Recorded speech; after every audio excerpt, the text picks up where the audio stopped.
Hi, hello, welcome to Big Boss Telugu Season 8 Special Analysis by Paritala Murthy. News 8 Telugu channel, please subscribe చేసుకోండి.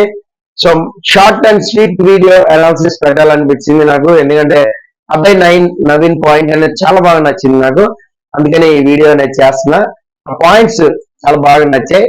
అబ్బాయి Naveen nominations points ఒకసారి చూస్తే, ఎందుకంటే Manikanta and అబ్బాయి ఇద్దరి మధ్యలో ఒక గట్టి ఆర్గ్యుమెంట్ అనేది జరిగింది. సో ఆ ఆర్గ్యుమెంట్ అయితే ఎక్కడా కూడా మణికంఠ తన డిఫెన్స్ ఏదైతే ఉందో దాన్ని తగ్గించాల, అక్కడ మధ్యలో ఎటగారం కూడా చేసాడు. ఫస్ట్ పాయింట్ కరెక్ట్ గా పట్టుకున్నాడు అబ్బాయి నవీన్. అయితే ఏంటంటే ఎమోషనల్లీ నువ్వు వీక్ గా ఉన్నావు అంటే దాని అర్థం ఎమోషనల్ గా వీక్ గా ఉన్నావు. ఏదైనా పాయింట్ ఉంటే ట్రిగ్గర్ అయితే ఎమోషనల్ అయిపోతున్నావు అనే కదా అర్థం.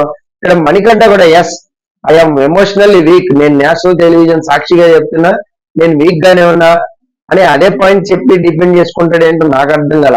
అదే కదా నవీన్ కూడా చెప్పింది. సో మణికంఠకి అర్థం కాలేదా?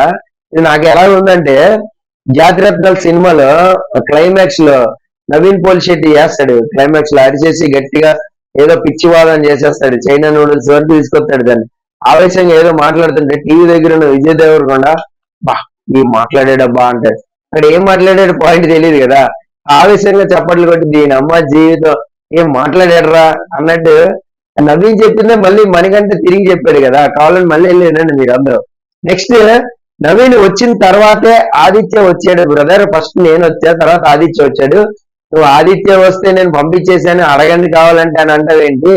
అసలు ఆ పాయింట్ అర్థం కావట్లేదండి నీకు అని చెప్తుంటే, ఆదిత్యకి నేను ఆల్రెడీ చెప్పానని కవర్ చేస్తున్నాడు అక్కడ మణికంఠ. సో గట్టిగా అరిస్తే అది రైట్ అయిపోదు బ్రదర్ మణికంఠ. ఇక్కడ నవీన్ ఒక పాయింట్ ని కరెక్ట్ గా పట్టుకున్నాడు అని అయితే నాకైతే అనిపించింది. మాటలు పరేసి మాట్లాడకు అంటూ కాసేపు ఆపాడు.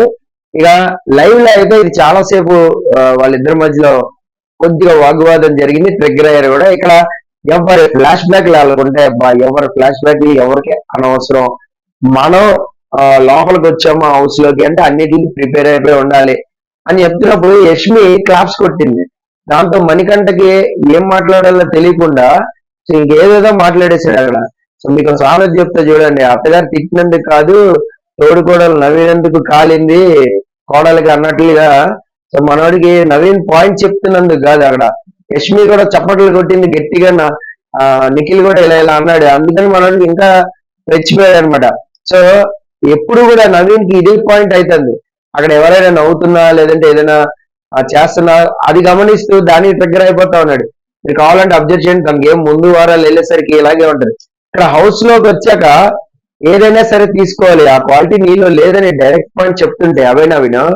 దీన్ని మణికంఠ పప్పేడు వాడు నేను అలాగ అన్నాను, అది మీరు నాకు వచ్చి చెప్పబోయారు, మీరు గుడ్ అనిపించేసుకోవాలి, మీరు మంచి వాళ్ళు అనిపించేసుకోవాలి, సో నేను నిన్న పోసేయాలి, నేను చెడ్డోడిని అనిపించుకోవాలి, మీరు చెప్పింది నేను వినాలి ఎస్ బుద్ధిగా అని మీ ఎక్స్పెక్టేషన్. కానీ నేను అలా అనలేదు, నేను ఏదైనా ఉంటే తనతో వెళ్ళి నేను క్లియర్ చేసుకుంటానండి, మధ్యలో నేను క్లారిటీగానే ఉన్నాను అనేసరికి మీ ఇగో దెబ్బతింది అక్కడ. అందుకని మీరు లేనిపోని పాయింట్స్ అన్ని తవ్వుకుని వచ్చి నాకు ఈ పాయింట్ అంత గట్టి చెప్తున్నారు అని ఒక చక్కగా ఒక తీగ వెళ్ళాడు అనమాట. సో కుల్లా తీగ అంటారు దాన్ని, ఓపెన్ గా చెప్పేసి నా చూసినావా అంటారు, కానీ అది ఒక అల్లడం అంటారు దాన్ని. అక్కడ నా ఇగో అట్టయిందా నా ఇది అట్టయిందా అనేది నీకు తెలియదు కదా. నేను పాయింట్ పెట్టాను, నేను ఒక పాయింట్ చెప్దామని వచ్చినప్పుడు నువ్వు దాన్ని వినే స్టేజ్ లో ఉండట్లేదు ప్రతిదానికి, అందుకని ఎమోషనల్ వీక్ అంటున్నాను. నేను పాయింట్ చాలా క్లియర్ గా ఉందండి.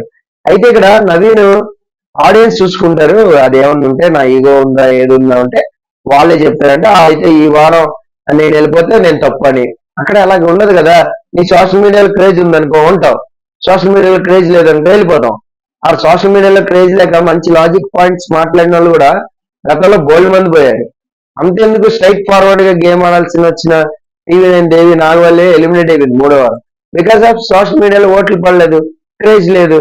ఆ క్రేజ్ ఉన్న వాళ్ళందరూ కూడా ఫినాలేకి వచ్చిన వాళ్ళు లేరా? ఏం మాట్లాడుతున్నారు బ్రదర్? షణ్ముఖ్ జస్వంత్ గేమ్ బాగుందా రన్నర్ అప్ అవడానికి? చెప్పండి. కాదు కదా. సోషల్ మీడియా ఫేమ్ వల్ల రన్నర్ అప్ అయ్యాడు, కాదంటారా ఎవరైనా? కామెంట్ చేయండి. సో నువ్వు చెప్పిందంటే నేను మాస్క్ తీసేస్తున్నా, నేను మాస్క్ తీసి ఆడేస్తున్నా అని అక్కడ మణికంఠ అన్నాడు. అప్పుడే మనోడు దొర విను అంటారు. ఇక్కడ తెలంగాణలో ఎలా ఉంటది అంటే దొర విను దొర ఏం దొర ఆవేశం దొర అనేది ప్రేమపూర్వకమైన అదనమాట. దాన్ని కూడా మనోడు యాటిట్యూడ్ చూపించి ఒప్పుకున్నావు నేను దొరని ఫైనల్ గా అంట. అంటే అక్కడ యాటిట్యూడ్ చూడండి ఎలాగుందో. ఇది అబ్బాయి యాక్చువల్ గా పాయింట్ పట్టుకుని ఉంటే రచ్చరచ్చ చేసి ఉండేవాళ్ళు. ఖచ్చితంగా ఒక రకంగా ఉండేది అది ఒకవేళ పట్టుకుని ఉంటే. కానీ సో మనోడు క్లారిటీగా అయితే ఇచ్చి పడేసిండు గట్టిగా. అలాగే బేబక్ కూడా నామినేట్ చేసి ఒక క్లారిటీ అనేది ఇచ్చాడు. గేమ్ పరంగా మనం ఆడాలి. ఫస్ట్ డేనే నేను ఆ గేమ్ మిస్ చేసుకున్నా ఏందా అనుకున్నా, నువ్వు కొద్దిగా సీరియస్ గా గేమ్ ఆడితే బాగుంటుందని అది కూడా క్లియర్ గా చెప్పేశాడు. ఏదో అన్నెసరీ ఫుడ్ విషయాలు అయితే ఇక్కడికి తీసుకుని రాలా. దానికి బేబక్ కూడా అంది, అమ్మయ్య మంచిదైంది నువ్వు ఫుడ్ విషయాలు ఏం తీసుకురాలేదని. ఇక్కడ కొట్టాడే గానీ సో గట్టి మాట్లాడాడు, గట్టి ఫైట్ ఇచ్చాడు. సైలెంట్ గా ఉన్న వాళ్ళని నమ్మొద్దు అంటారు. అందుకనే చాలా slow and steady win the race అన్ని అబ్జర్వ్ చేస్తారు, చేసి ఒక్కసారి పాయింట్లు పెడతారు, అక్కడ మాట్లాడడానికి ఏమి ఉండదు అనమాట.